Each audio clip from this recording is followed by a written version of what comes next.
The tool and die industry creates small metal components which may be used in electronics, vehicles, appliances, or any other applications. These components are created through processes such as metal stamping, forming, grinding, and pressing. The tool and die industry first became a part of Owensboro's economy in 1966 with the formation of Premium Allied Tool. Jim Hines and Roy Rutledge met in Lexington in 1966, but then moved to Owensboro. They worked at Kentucky Electronics, where they met fellow employee Jim Day. The three decided to start a business together, rented 2 motel rooms on the east side of town, and started their company, Premium Allied Tool. Kentucky Electronics learned of the new competing company and decided to fire the 2 main partners, Mr. Hines and Mr. Rutledge. Jim Day, who was then an apprentice under Mr. Rutledge, chose to leave the company as well. By September of 1966, Premium Allied had expanded beyond the small motel rooms and moved to a new location on 7th Street. This location was 6,000 square feet, later expanded to 12,000 square feet. In April 1973, PAT constructed a new facility in Philpott. The new manufacturing facility was expanded several times to accommodate hundreds of new employees, presses, and tools. In addition to this new facility, PAT also purchased Faith Tool and Die, as well as a facility in southern Texas.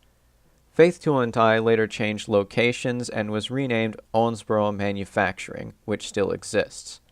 The Hines Group was created to hold all of the separate facilities under the same name. PAT was a unique business in that they offered on-site training for new employees.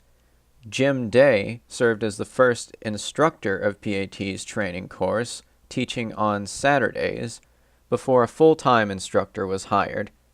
A separate training center was constructed in 1980 to further improve this program. Graduates of the training program were very qualified in the tool and die industry and were generally very successful. In 1989, a wellness center, now known as the Hines Center, was constructed to give employees and their families access to exercise equipment, a swimming pool, and several other amenities. A company jet and aircraft hangar, under the name Mid-America Jet, gave the Hines Group much greater flexibility in travel for business. Employees could often travel several states away for meetings and return within the same day. Jim Hines was born on March 7, 1936, in Davis County. He served in the Air Force from 1955 to 1959 and then obtained a bachelor's degree from Brescia University. After founding Premium Allied Tool, he continued to manage the company for many years.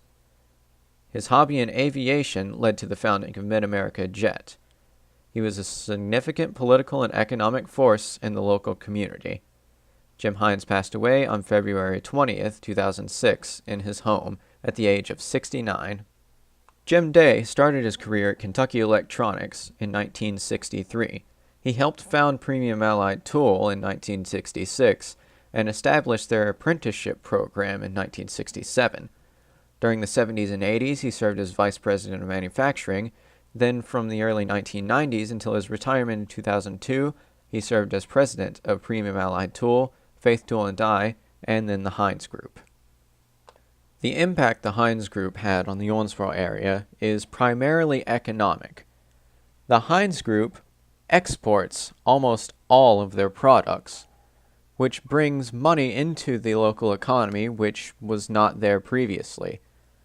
Most transactions that happen in a given area stay within that area, but sometimes, for example, when somebody buys a television, money is sent to another place or another country, and that is lost to the community.